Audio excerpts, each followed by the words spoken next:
엄마! 가글 했는데 입에서 뭐가 나왔어! 그거 올리덴탈 체크 가글이라 그런겨. 지금 쓰고 있는 가글 사용 후 확인해 보셨나요? 무색소, 무알콜, 무계면 활성제의 올리덴탈 체크 가글은 쉽게 나온 입안의 이물질을 눈으로 확인할 수 있습니다. 딴지마켓에서 판매 중입니다. 한글도 남보다 빨리 깨치고 참 똑똑했는데 갈수록 실력이 뒤처지는 것 같아 걱정이에요. 혹시 초등학교 교과서 본 적 있어요? 어려운 어휘가 너무 많아요. 학교에서는 어휘 개념을 하나하나 설명해 줄 시간이 정말 부족하잖아요. 그럼 어떡하죠? 내 아이의 어휘만큼은 내가 책임져야죠. 어휘 공부의 정성. 초등어휘 3천, 초등어휘 5천. 검색창에 초등어휘 3천을 쳐보세요. 말투 하나만 바꿔도 인사평가가 달라진다. 그냥 직장인. 팀장님 보고 드릴 게 있습니다. 센스 있는 직장인. 팀장님, 지금 잠시 시간 괜찮으세요? 보고 드릴 게 있습니다. 볼수록 기분 좋은 사람으로 만들어주는 메이크업 말투 3단계 전략. 직장인 자기계발서 1위. 모든 관계는 말투에서 시작된다. 위즈덤 하우스 미디어 그룹. 다이어트를 위한 꿀팁. 동결건조 채소와 곡물, 단백질, 그리고 효소와 비타민, 미네랄로 만든 다이어트 전용 그린 스무디로 하루 한두 끼만 바꿔 드세요.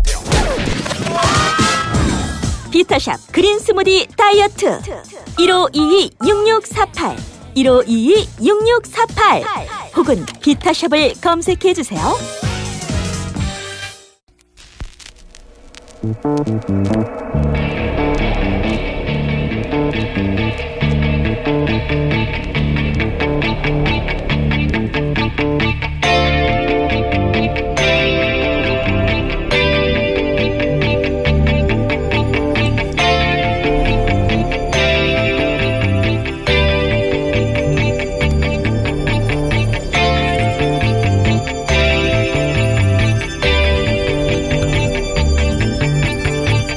안녕하세요, 김호준입니다.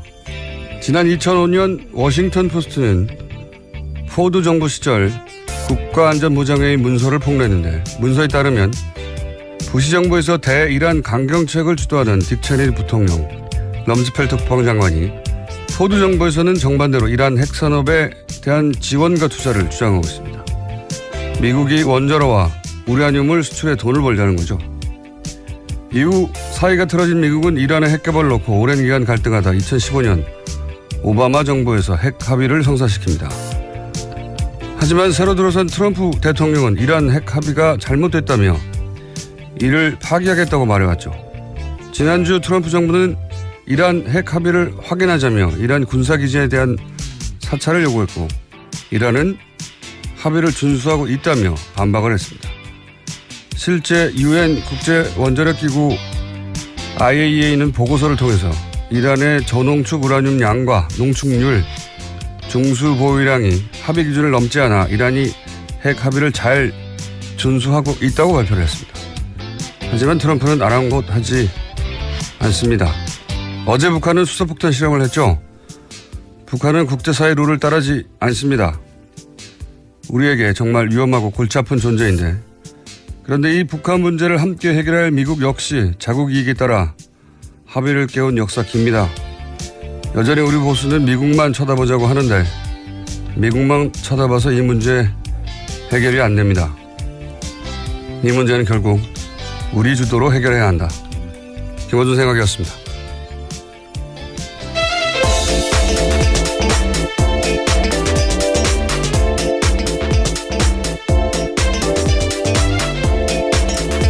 시사인의 김은지입니다. 자, 핵실험을 또 했어요? 네, 어제 대형 이슈가 터졌습니다. 이게 이제 6차 핵실험이죠, 6차 핵실험. 네, 지난해 9월에 5차 핵실험이 있었고요. 문재인 정부가 출범한 이후엔 처음입니다. 그렇군요. 자, 규모 5.7의 인공지진. 그리고 여기에 대해서 청와대는 어떻게 반응했습니까?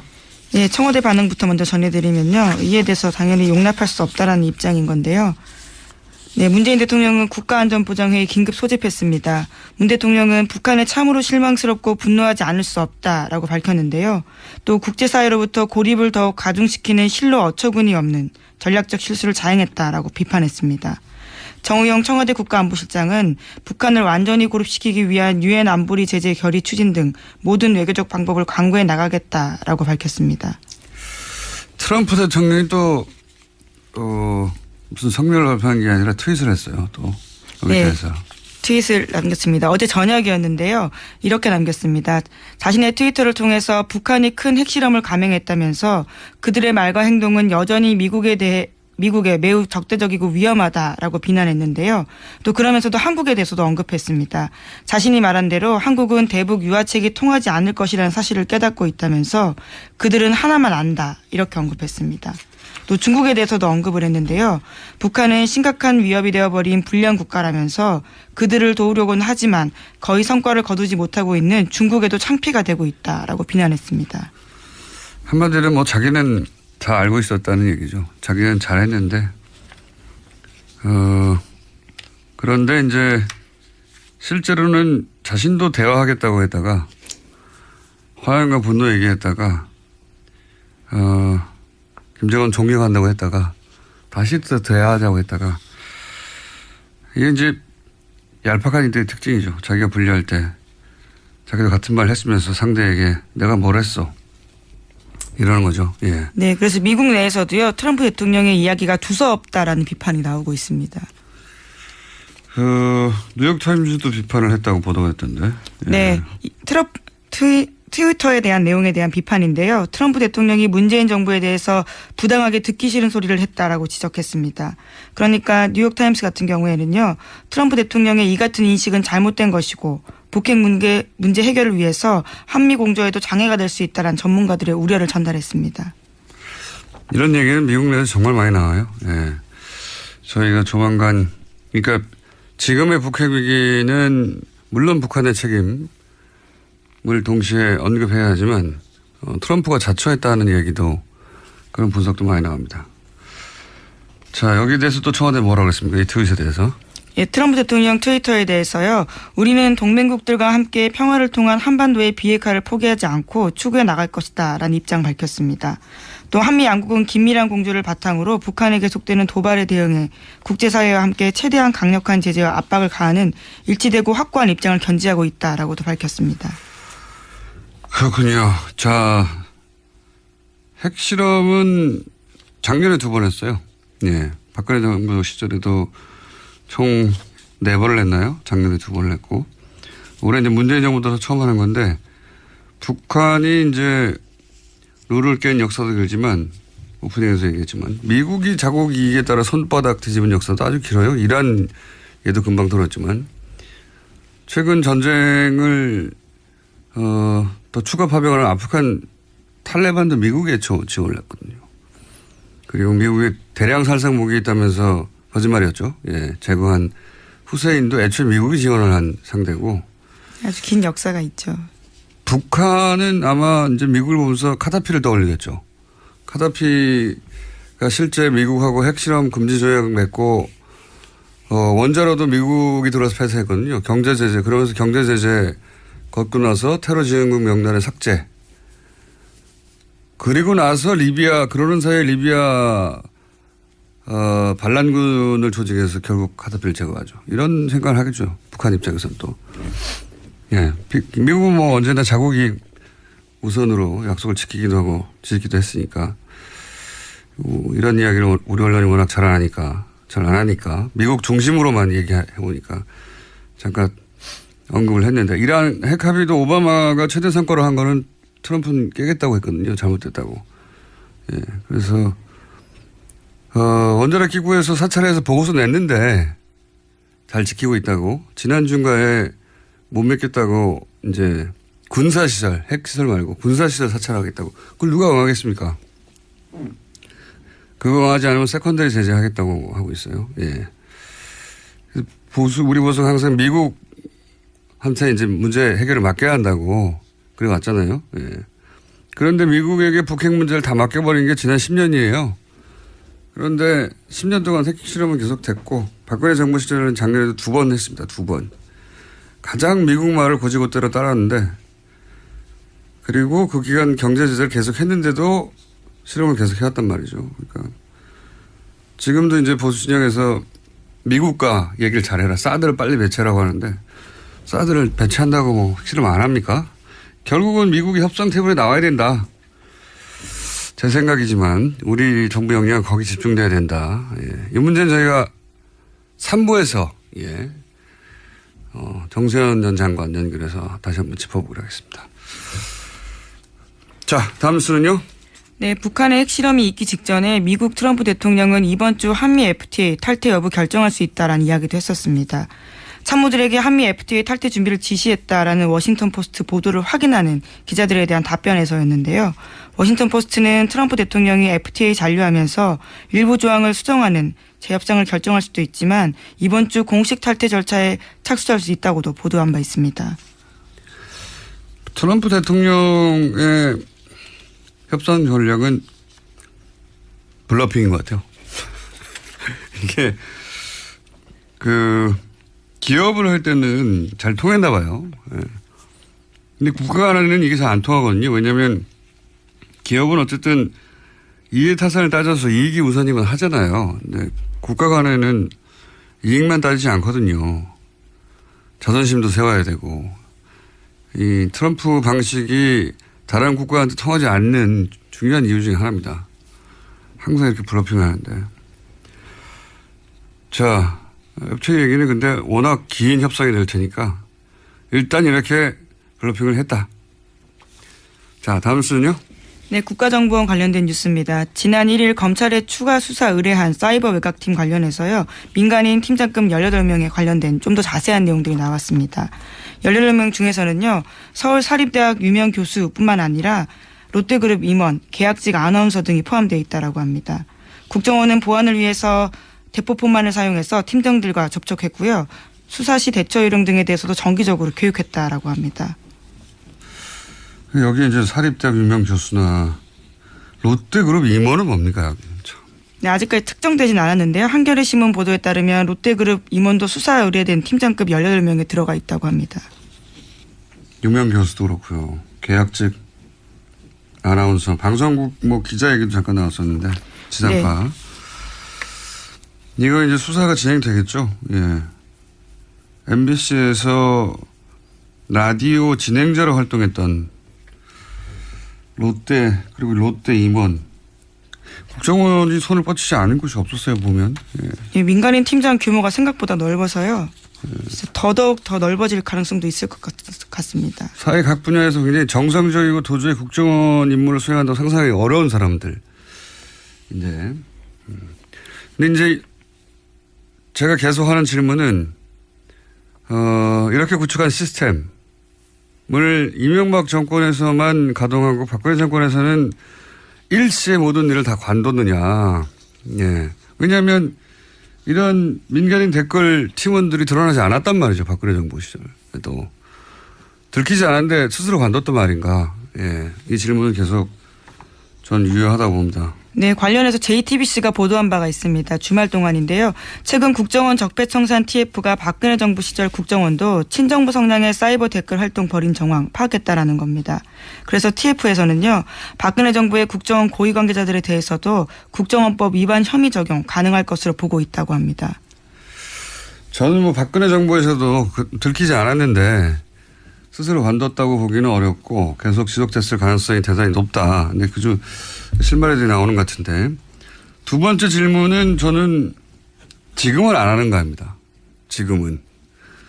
이제 정부 청와대 권력은 바뀌었지만 그 국정원도 국정원장은 바뀌었지만 그 조직은 그대로란 말이죠. 지금 뭐 개편하고 있지만 저는 지금도 댓글 활동의 흔적이라고 보이는 그 활동을 본 적이 있어요. 규모는 축소됐지만. 이제 이게 그 다음 단계는 지금은 그러면 안 하고 있는가 혹은 최근까지는 안 했는가. 예, 여기까지 수사가 되겠죠. 자, 다음 수는요. 네, 오늘 자정을 시작으로 KBS와 MBC가 총파업에 들어갔습니다. 두 회사 노조 모두 경영진 사퇴와 공영방송 정상화를 요구하고 있습니다. MBC 노조는 오늘 오후 2시에, KBS 노조는 오늘 오후 3시에 파업 출정식 엽니다. 또 고용노동부의 세 차례 소환 요청에 모두 불응해서 체포영장이 발부된 바 있는 김장겸 MBC 사장의 행방은 나흘째 확인되고 있지 않습니다. 저희가 이제 4부에서 KBS 지난번에 사이버 사령부 부단장격이었던 분이 자신이 어떻게 국방장관 합참의장 청와대에 매일 댓글 공장을 보고했나 하는 내용이 폭로됐는데도 KBS는 방송을 안 했죠. 예. 그 인터뷰를 직접 했던 KBS 기자 오늘 저희가 4부에서 만나는데 그때 포함 얘기는 좀 더 하기로 하고 홍준표 대표가 이제 이 그러니까 소환에 응하지 않은 김장겸 MBC 사장 체포영장이 발부된 것 두고 이제 최초의 일이라고 얘기를 했었죠. 네, 없었다라는 주장을 해서요. 네. 반박당한 바가 있습니다. 최초라고 했는데 실제로는 한 해 뭐 1000건 이상씩. 네, 1459건에 있었다고 지난해만 해도요. 그런데 홍 대표가 원내대표 시절에 그때 정현주 KBS 사장. 네, 이명박 정부 시절이었죠. 네, 그때 사장 해임이 결국은 대법원에서 무효 판결이 났어요. 예, 그리고 그때 당시 문제가 됐던 PD수첩 압수수색도 결국은 무죄가 났죠. 그러니까 그렇게 법적인 근거 전혀 없는 케이스였는데 이때 정현주 사장이 소환에 뭐 2번인가 응하지 않자 뭐라고 그랬냐.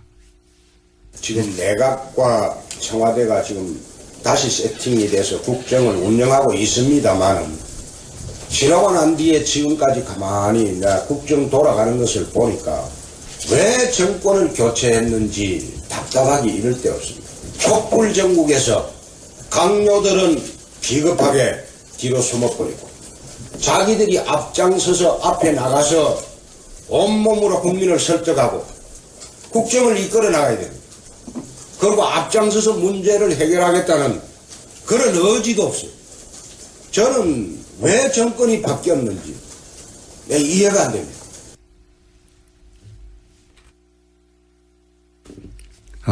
요 내용이 빠졌네요. 요 내용에 KBS 사장의 경우 소환장을 2-3번 발부했으면 다음엔 법에 따라 체포영장이 발부돼야 한다. 예, 그렇게 발언한 바 있죠. 예, 저희 PD가 요 내용을 하라고 했더니 딴 내용을 내보냈습니다. 그때 KBS 사장의 경우에 소환장 냈는데 왜 체포영장 발부하지 않냐고 독촉하는 내용. 네, 검찰이 뭐라는 집단인지 모르겠다라는 발언까지 했었습니다. 네. 제가 이제 체포영장 이번에 발부된 건 최초라고 했는데 본인이 10년 전에는 체포영장을 발부하라고 했던 그런 말을 한 적이 있습니다. 예, 그 내용을 따라고 했더니 저희 PD가 딴 걸 땄어요. 혼내줘야 되겠습니다. 자, 어쨌든 그러면서 이제 국회 보이콧을 선언했습니다. 예. 지난 2일 오후에 긴급 의총 열었습니다. 그리고 MBC가 정상화될 때까지 정기국회 일정 보이콧 선언하겠다고 했습니다. MBC 정상화에 대한 개념이 서로 좀 다른 거죠. 자, 이게 보수에서는 자신들의 10년간 해온 일을 되돌아봐야 돼요. 애초에 자기들이 뿌린 씨앗이거든요. 그때 방송국의 구성원들이 다 반대하는데 밀어붙여서 사장과 임원들 갈아치운 거잖아요. 그리고 이번에는 방송국 구성원들이 그렇게 이제 꽂아둔 사장 임원들을 더 이상 인정할 수 없다고 90%가 넘는 구성원들이 찬성해서 파업을 하는 겁니다. 경우가 완전히 정반대인 거죠. 예. 구성원들이 반대하던 그런 방송 장악을 했던 당사자들이 그렇게 꽂아둔 대표를 이제 바꾸고 정상으로 돌아가겠다는 방송국의 사람들도로 거꾸로 방송 장악하는 거라고 하는 이건 적방한 하장도 정도껏 해야죠. 자, 그런 일이 지금 있습니다. 현재. 예, 정기국회 보이콧에 대해서는요. 민주당뿐만 아니라 국민의당 바른정당까지도 비판하고 있습니다. 알겠습니다. 자, 그리고 벌써 시간이 다 됐네요. 제목 정도 체크하고 넘어갈 수 있을 것 같습니다. 네, 청와대 이 부속실에서 전자문서 나왔다라는 사실을 말씀드린 바가 있는데요. 이에 대해서 검찰이 조사 착수했다라고 합니다. 전자문서. 9천 건 넘게 9천 건 넘게 나왔던 예. 종이가 아니라 전자문서 공립 폴더에 있던 그게 이제 검찰이 조사에 착수했다. 이 중에 이제 국정농단 재판에 활용될 것도 있겠네요. 예. 네, 블랙리스트 관련된 것들이 있다라고 청와대가 이미 밝힌 바가 있어서요. 알겠습니다. 잠깐 시간 조금 남았는데 지난주 뉴스 중에 저희가 짚지 못한 거 하나 얘기하고 가자면 지난주 월요일에 중국 인도 병력을 철수했어요. 네. 왜 인도하고 중국이 국제뉴스로도 몇 번 다뤘는데 네, 분쟁 관련해서 말씀드린 적이 분쟁 대처하고 있죠. 있다. 뭐 전쟁 난다. 우리나라 언론에서 계속 보도했는데 그게 결국 긴장 해소되니까 제대로 이제 크게 보도가 안 돼서 브리핑에서 다루지 못했는데 전쟁이라고 계속 보도했잖아요. 예. 저는 이거 전쟁 안 난다고 얘기했고 핵 보유 이후 양쪽 다 예. 군사대국 세계 3, 4위가 전쟁하면 지구 멸망합니다. 전쟁 안 난다고 했었는데 이게 왜 이런 일이 벌어졌고 예. 왜 풀었느냐 그 얘기가 없어서 잠깐 하고 넘어가면 중국은 이 지역에서 분쟁을 일부러 일으킨다고 하는 분석이 있어요. 무슨 얘기냐면 중국이 자신이 원할 때마다 이 지역에서 일부러 분쟁, 긴장을 유발시켜가지고 티벳에 대한 자신들의 지배권을 인도에게 확인시키는 거다. 이게 중국 이전에 인도가 티벳에 대해서는 영향력을 가지고 있었거든요. 오랜 세월. 그게 1940 몇 년입니까? 9년인가에 넘어갔는데 중국에. 올해 봄에 그 인도와 한 관료가 고위 관료가 티벳은 중국 일부가 아니라고 발언한 적이 있어요. 예. 그거 벼르고 있다가 인도 수상이 트럼프 정상회담 하기 직전에 이 북경 문쟁을 또 일으킨 거죠. 그랬죠. 예. 그리고 그게 이제 전쟁이 안 날 것이 뻔한 것이 양국 다 군사 대국이기도 하지만 이제 브릭스 회의가 있단 말이죠. 인도하고 중국이 만나야 되는 어젠가 있었죠. 예. 네, 어제 시작했습니다. 브릭스 정상회담에 인도 수상이 와야 돼요. 그래서 그 직전에 전주에 해결 지은 거고 외교라는 게 뭐 이런 거죠. 예. 보수는 맨날 북한 얘기 나오면 때려보시라고 그러는데 그렇다고 10년간 자기들이 집권했을 때 때려부셨습니까? 아무것도 없었지. 확성기만 들었지. 어쨌든 중국 인도도 국경 분쟁하고 막 전쟁 난다고 하고 동시에 경제협력하고 미국과의 관계도 상호 견제하고 그렇게 하는 게 외교고 그게 그렇게 복잡한 거죠. 북핵 문제도 마찬가지입니다. 힘으로 막 누른다고 그냥 해결되나요? 지난주에 있었던 어떤 주변국 주요 뉴스인데 그냥 넘어가서 지난주에 노치 뉴스로 잠깐 브리핑을 했습니다. 자, 여기까지 하겠습니다. 시사인의 김은지였습니다. 감사합니다. 모닝똥? 제겐 사치였죠. 내가 토끼인지 토끼똥이 나인지 내가 변을 본 것인지 변을 당한 것인지 나는 바나나이고 싶다. 간혹 구렁이이고도 싶다. 미궁 대장사랑! 빅똥의 추억 미궁 대장사랑이 찾아드립니다. 혈중 콜레스테롤 개선과 배변 활동에 도움을 주는 건강기능식품입니다. 검색창에 미궁 대장사랑. 미궁 장사랑 이름 바꿨어요. 프로바이오틱스 12종 추가. 미궁 대장사랑. 골반 잡자 바로 잡자 바디로직. 허리 통증 바로 잡자 바디로직. 몸매 교정 바로 잡자 바디로직. 자세가 좋아지는 골반 교정 타이즈 바디로직. 검색창에 골반 교정 바디로직. 삐딱한 남성 골반 허리에도 역시 바디로직입니다. 바디로직의 효과를 못 느끼셨다면 100% 환불해드립니다. 자세한 환불 조건은 홈페이지를 참조하세요. 아, 또 떨어졌어. 너 또 입사 시험 봤어? 아니, 차량용 핸드폰 거치대 말이야. 여러 개 사봤는데 실패의 연속이야. 떨어지고 시야 가리고 운전석에서도 뭐 알고 뭐 좋은 거 없을까? 싼 것만 찾으니까 그렇지. 제대로 된 거 하나 사서 편리하게 쓰는 게 더 낫지. 그런 게 있어? 그럼 있지. 1, 2, 3 할 때 2. 힘 세다 할 때 힘. 2 힘. 투 힘? 2배로 힘이 세다는 건가? 네이버 검색창에 2 힘을 검색해 보세요.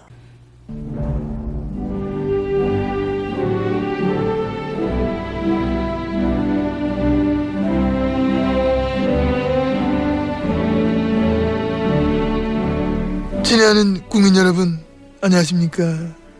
여러분의 귀염둥이 MB 인사 올렸습니다. 제가 또 나왔습니다. 별로 나오고 싶지 않은 데인데 뭐 아침에 뭐 또 원하는데 할 일도 많고 뭐 남들 많이 바쁘고 뭐 갈 데 많은데 그간데도 불구하고 내 또 일에 나온 이유는 주진우 일마 때문입니다.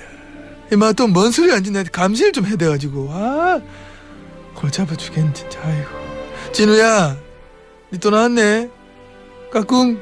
그래 아유 그런데 저 진우야 내 사실 옛날부터 니한테 꼭 한 가지 해주고 싶은 말이 있어. 여태까지 내가 그 아까 뭐 많이 고민했는데 오늘은 진짜 한 번 더 해야 되겠다 싶다. 이리 가까이 와봐. 진우야 고마해라. 니 내 마음 믿다 이가. 그거하고도 아무 소용없어. 결정적으로 니가 아무리 이렇게 해봐야 내 끄떡도 안 해. 니 알잖아 내 불사신인 거. 나 안 죽어. 나 MB야 MB.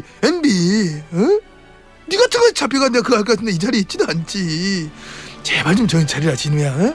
니 피곤하지도 않나? 진우야.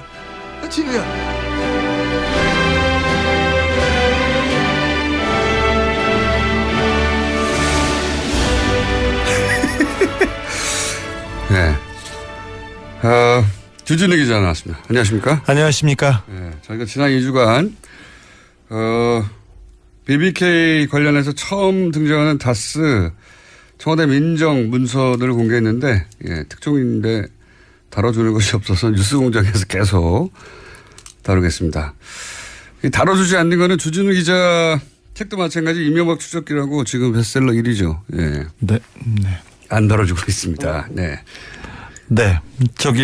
7일 날 이명박의 비자금을 추적하는 다큐멘터리 영화 저수지 게임이 개봉되는데 이 또한 안 다뤄줄 것이라고 생각됩니다. 확실합니다. 네, 그 영화 얘기는 제가 직접 할 수가 없기 때문에. 왜요? 제가 제작자라서 이해충돌 때문에 말을 할 수가 없습니다. 아니 저는 이해가 없어요. 저는 김어준하고 이해관계가 전혀 없습니다. 자, 어쨌든 그 얘기 넘어가고 이번에 여기서 3차입니다. 3차. 이명박 전 대통령 취재 특집 3차인데 못 들으신 분들 위해서 지난 2주간 간단 요약을 하면 첫 번째 회사 다스가 있습니다.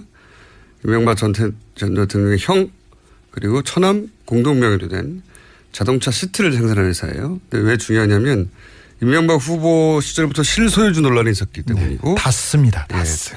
이 회사가 190억을 BBK 투자했기 때문에 중요합니다. 예. 그러니까 이 다스가 결국 BBK 주인이 되는 격인데. 그렇습니다. BBK는 마지막에 옵셔널 벤처스라는 회사가 됩니다. 이 옵셔널 벤처스에서 뭐 BBK죠. 결국은 주가 조작을 해서 1,000억 가까운 손해를 투자한사 입히고 대표 김경준 씨가 380억대를 횡령하고 미국으로 갔다. 이 사건을 BBK 사건이라고 합니다. 그런데 세 번째, 김경준 씨가 미국으로 가기 전에 이명박 전 대통령 가까운 투자자 돈은 다 돌려주고 다스에는 190억 중에 50억만 돌려주고 140억을 안 돌려주고 가요. 이게 나중에 다스와 김경준 씨 그리고 옵셔널 투자자와 김경준 씨 사이에 소송의 빌미가 되는데 140억을 내놓으라고. 다스와 김경준 씨 소송은 김경준 씨가 이기고 네. 그리고 옵셔널 투자자와 김경준 씨 소송은 김경준 씨가 집니다. 그런데 이 140억은 소송에 진 다스가 가져갑니다. 미스테리한 일이. 이명박 전 대통령 재임 기간 벌어진 미스테리한 일이죠. 소송에 진 쪽에서 140억을 가져갔다. 다스는 한 번도 이긴 적이 없습니다. 네. 왜 이런 일이 벌어졌냐를 이제 주진우 기자가 오랜 시간 추적을 하다가 그 이유를 추정할 수 있는 문서들을 입수해서 2주 전부터 공개를 해왔습니다. 2주에 걸쳐 폭로한 문서들을 간단 요약하면 다스 회의록이 나왔는데 회의록은 언제 어디서 누가 참석해서 회의를 했다 이런 내용인데 다스의 문서예요. 뜬금없이 LA 총영사가 여기 등장합니다. 네. 김재수입니다. 예. 이름이 참 기억하기 좋습니다. 이분이 해외 동포 출신으로 처음 재공관장이 된 분인데 원래 BBK 변호사였다. 네. 이명박 측 BBK 측 변호사였습니다. 그러니까 사기업 소송에 외교관이 참석을 했다. 이런 문서고요. 그리고 또 LA 총영사 검토 뭐 이런 문건이 나왔는데 이건 이제 청와대 민정에서 작성한 겁니다. 네. 민정의 민정의 BBK 담당하던 분이 만들었습니다. 민정의 BBK 담당하는 분이 있었답니다. 네. 제가 당신이 다스 담당자시죠? 여쭤봤더니 아닙니다. 저는 BBK 담당자입니다. 이렇게 라고 말했던 이 민정에서 좀 전에 언급한 LA 총영사 김재수 씨에게 여러 사항을 검토하게 한 내용이 뭐냐면 뭐 스위스 계좌 얘기도 있고 김정은 씨는 에리카 김 얘기도 있고 뭐 미국 구색전 얘기도 있고 한마디로 140억을 다른 곳에 뺏기지 않기 위해서 여러 가지 사항을 검토하는 내용이죠. 네. 예. 계좌를 동결했다 풀었다 이걸 계속 어찌할 것인지 지시하는 내용입니다. 그러니까 청와대 민정이 LA 총영사에게 사기업 돈을 돌려받기 위해서 일을 시킨 거예요. 네. 예. 자, 그리고 무슨 협약서 같은 것도 나옵니다. 이 협약서 내용은 역시 140억을 다스가 가져가기 위해서 김경준 씨와 모종의 협약을 해야 한다. 뭐 이런 내용이죠. 네. 비밀리에 해야 된다고 청와대 민정실의 양아무개 씨하고 그리고 김재수 총영사가 같이 이걸 초안을 잡아서 지시합니다. 자, 그렇지만 이렇게 합의를 해준 풀려날 줄 알았던 김경준 씨는 140억을 다스로 넘기고도 풀려나지 못했습니다. 네. 본인은 풀려날 줄 알았다고 하는 거죠? 네네. 다스에서도 풀어줄 줄 알았다고 합니다. 김경준 씨와 협상을 중간에서 했던 다스는 140억이 넘어가면 풀려날 줄 알았으나 실제 김경준 씨는 풀려나지 못했어요. 네. 속았다고 봐야죠. 네. 그렇게 생각하고 있죠, 본인도. 네. 자, 그리고 이제 1차 공개한 이 문서들이 부족해서 기사가 안 나오나 싶어서 지난주에 또 추가로 문서를 공개를 했습니다. 다스의 품위서도 가져왔는데 지난주에는 이게 뭐냐면 이제 김경준 씨가 감옥에 간 이후에도 다스가 140억을 받아내기 위해서 딜을 한다 뭐 이런 내용이죠. 네, 그렇습니다. 이런저런 딜. 다스의 담당자 증언에 따르면 이명박 전 대통령은 이제 이 140억뿐만 아니라 이자 50억까지 더 내놔라. 네. 그래서 호통을 쳐가지고요. 다스 협의하는 사람들이 굉장히 곤혹스러웠다고 합니다. 네. 190억을 받아내려고 했었다. 네. 네. 한때 동업자죠. 네. 한때 동업자인데 한 사람은 대통령이 되고 한 사람은 감옥에 갔습니다. 감옥에 갔는데 감옥에 간 동업자에게 50억 이자를 더 내놓으라고 했다고 합니다. 이 품위서는 이제 다스가 작성해서 청와대에 팩스로 보고한 문건. 네, 그렇습니다. 네, 원본이었죠. 네. 네. 원본을 팩스를 보낸 당사자로부터 입수를 한 것이고요. 그리고 이제 이런 합의가 이루어지면 영문 비밀 합의서를 작성하게 됐는데 그 비밀 영문 합의서도 문서가 있었죠. 네. 네. 문서가 많아서 요약하는데 기네요. 네. 그리고 또 스위스 김경준 계좌를 청와대 민정실에서 정리해서 다스로 거꾸로 보내준 것도 있죠. 네, 지시사항이었죠. 네. 이 다스가 어찌 해야 되는 건지 상부에 보고를 하고 청와대에서 지시한 내용이었습니다. 네. 품위서는 다스가 청와대에서 보낸 거고 네. 지금 말하는 문서는 청와대가 다스에 내려준 문건입니다. 그러니까 일반인들은 알 수 없던 스위스 계좌 동결 해제 같은 내용 보면서 김경준 씨하고 합의할 때 이런 내용을 참고해라 이런 내용입니다. 네, 지시사항입니다. 자, 세 번째, 네 번째 문서 역시 다스가 청와대 140억 관련해 가지고 보고한 내용들이었고요. 자, 이게 2주간의 내용입니다. 한마디로 사기업 돈 140억을 돌려받으려고 청와대 민정과 외교부 라인이 계속 움직였다. 네, 그렇습니다. 검찰도 도왔고요. 네, 그러기 위해서 사건을 담당하던 변호사를 총영사로 임명하고 청와대 민정에도 담당자를 뒀다. 예, 그렇습니다. BBK 담당자를. 그 돈을 그래서 끝내 돌려받았다. 여기서 생기는 의문이 이겁니다.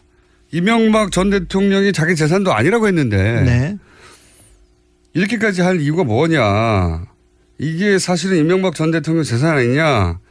이렇게 추정할 정황이 처음으로 문서로 등장을 한 겁니다. 예, 그렇죠? 네, 그렇습니다. 이게 지난주까지의 이야기고. 근데 지난주 말이지만 제가 뭐라고 그랬냐면 이제 이번 주 내용입니다.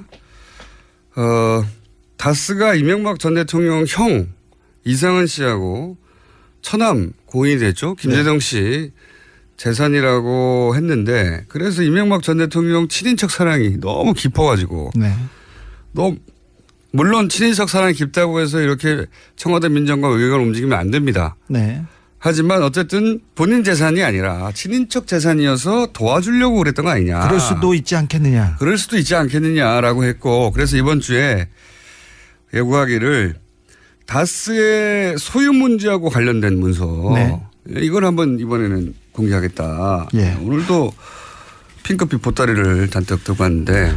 문서는 많습니다. 예. 문서는 많다고 이명박 들었어요. 대통령이 친인척 사랑이 커서 직접 화를 내고 직접 보고를 받았다 이렇게 얘기할 수도 있지 않습니까? 그렇죠. 친인척 사랑이 너무 깊고 네. 하회와 같고 네. 그래서 악망하고요. 뭐 본인의 권력을 조금 일부 떼서 그럴 수도 있지 않느냐 생각할 수 있기 때문에 제가 지난주에 요청했던 건 다스의 소유와 관련 소유주와 관련해서 입사 문서가 없냐 제가 물어봤어요. 네. 자, 물론 있습니다. 제가 이제 문서를 몇 개 봤는데 다스 지분 상속에 대한 검토 이 문건은 뭡니까 이게? 이 문건은 2010년이었습니다. 2010년 2월에 갑자기 김재정 씨 그러니까 이명박 대통령의 처남인데요. 네. 그때 다스 회장이었습니다. 네. 갑자기 죽었습니다. 돌아가셨죠. 예. 네, 돌아가시자마자 다스 지분을 상속을 어떻게 해야 되는지 상속세 추정에 그다음에 재산 상속 리스트 다스 주식을 어떻게 소각할 것인지 이 내용을 그 정리해서 급히 청와대로 보냅니다. 청와대에서 난리가 났습니다. 김재정 씨가 돌아가시자. 그래서 다스 재산을 어떻게 정리할 건지 보고해 그 정리해서 청와대로 보고한 문건입니다. 이 문건은 청와대로 즉시 팩스로 만들어져 가지고 보내졌습니다. 그 내용이 뭐냐면 저도 보고 있는데 지금 다스 지분 상속에 대한 검토 이래가지고 다스의 단기 순이익이 얼마고 순자산 가치가 얼마고 주당 가치가 얼마고 뭐 이런 걸 따지는 거예요. 그러니까 내용이 김재정 씨가 사망을 하자 관련 지분 세금 문제 때문에 이명박 전 대통령 쪽에서 난리가 났다. 네. 그런 얘기가 있어요? 아니 청와대에서 난리가 나서요. 네. 긴급 회의가 있었고 그래서 지시를 냈습니다. 어떻게 할 것인지 그래서 급히 회의를 해서 만들어서 청와대로 올린 문건입니다. 아 그렇군요. 다스에서 청와대로 보낸 문건인데 네. 이 내용은 회사 그러니까 김재정 씨 소유의 재산이 어떻게 되는지 네. 그리고 거기에 따라서 얼마를 세금으로 내야 되고 네. 어찌 해야 될지 이 부분도 그렇습니다.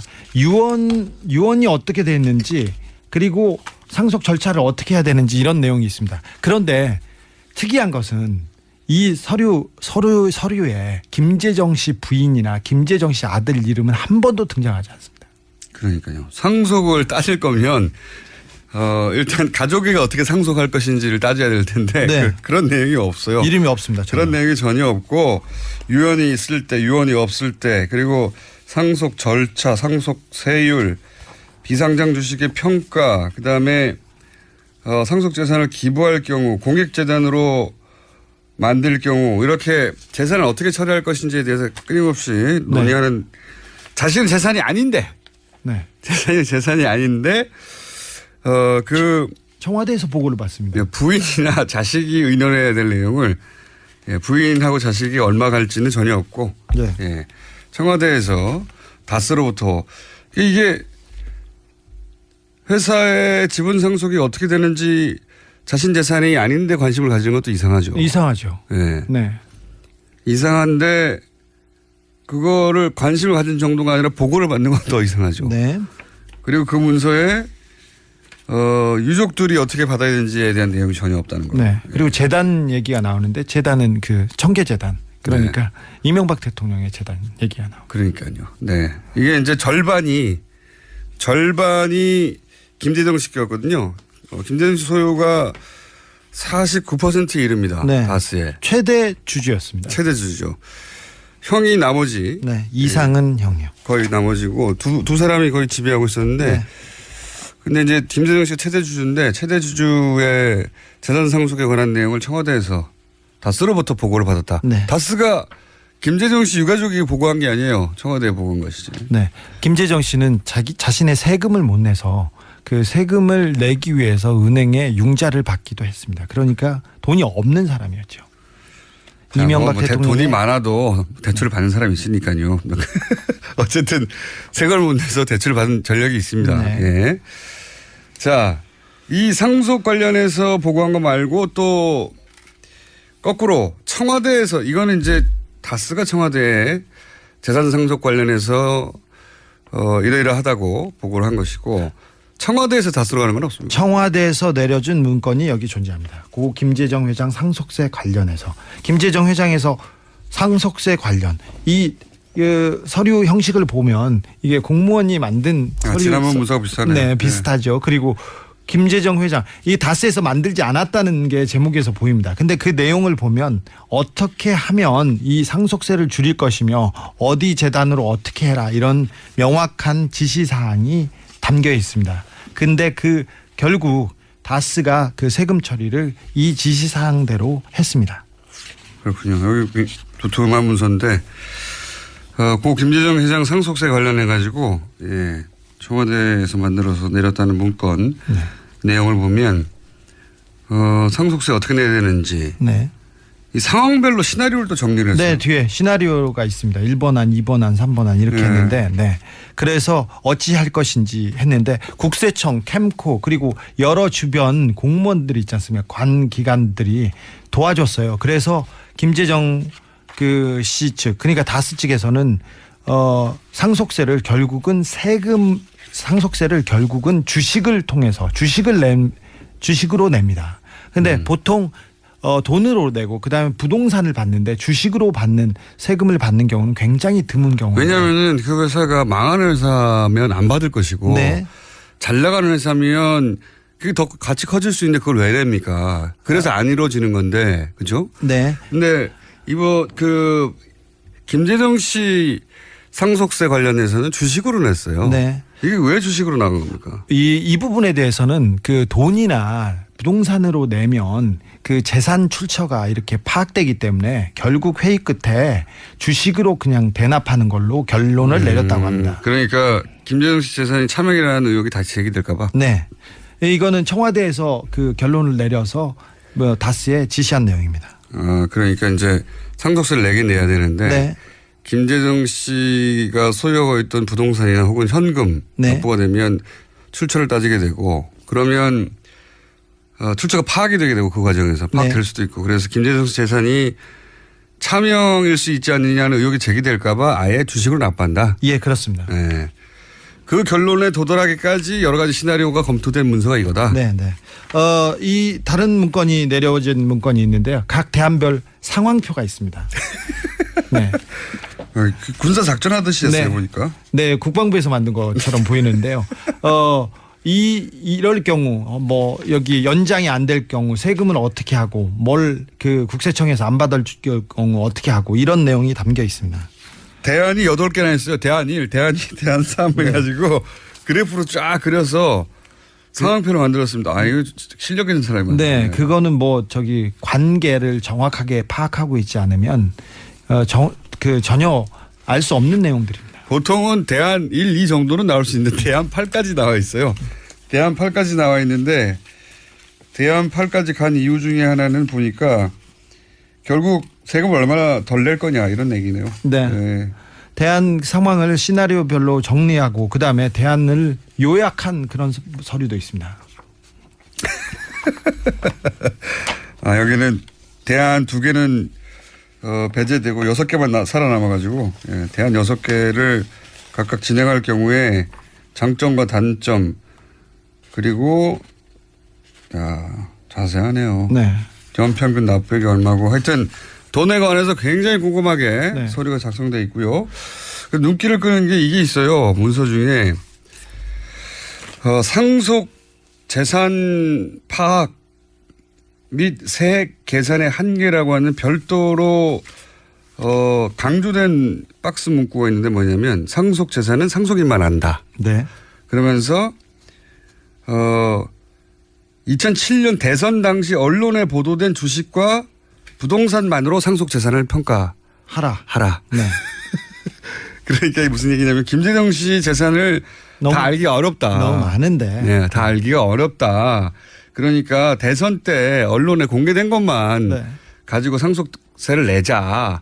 이런 얘기가 여기 있습니다.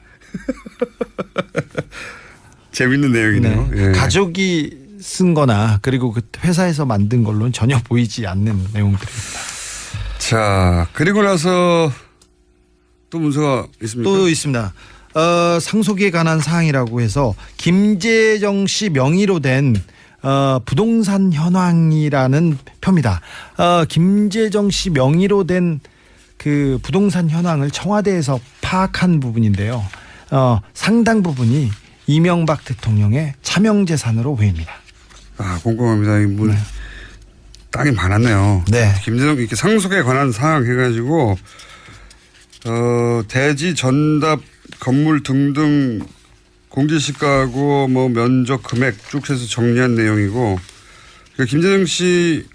김재정 전 회장의 명의로 된 재산들 부동산과 동사를 정리하는 거네요. 골프장 연구부채도 엄청나게 많습니다.